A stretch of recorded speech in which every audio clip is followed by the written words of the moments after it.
Video करो।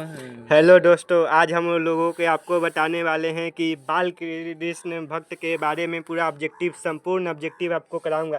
एक एक प्रश्न आपको लिख कर दूंगा।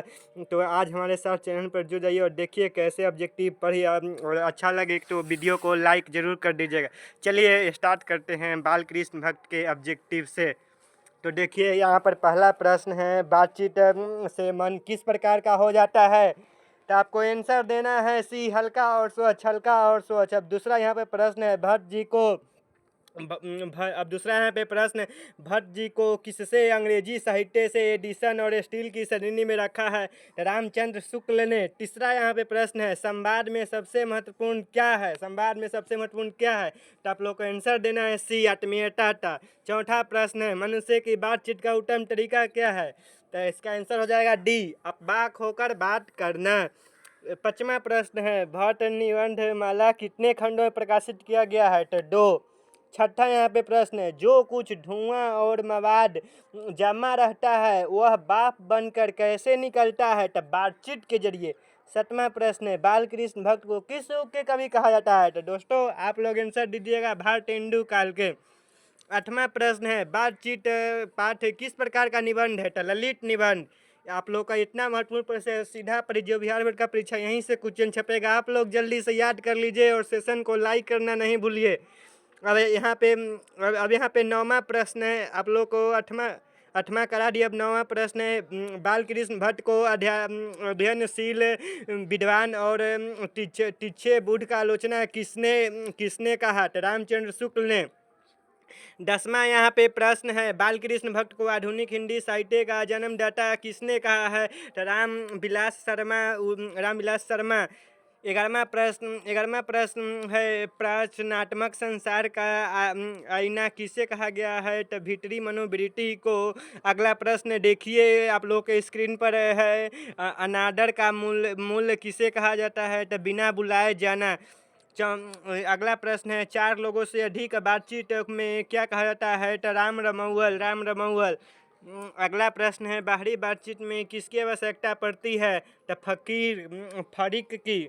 अगला प्रश्न है, रॉबिन्सन क्रूसो ने पहली बार किसके मुंह से बोली सुनी थी? तो इसका आंसर है फ्राइडे ने। अगला प्रश्न है, काव्य कला की प्रवीण द्विडात्मक को क्या कहा जाता है? तो सुखद गोष्ठी। अगला प्रश्न है, बोलने से ही मनुष्य का साक्षात्कार होता है, यह किसका कथन है? तो बेन जॉनसन का। अगला प्रश्न है, मनुष्य के रूप का साक्षात्कार कब होता है? तो बोलने से। अगला प्रश्न है, मनुष्य के रूप का साक्षात्कार कब होता है? तो बोलने से। अरे कितना बार प्रश्न रिपीट हो जा रहा है, चलिए कोई बात नहीं, अगला देखते हैं।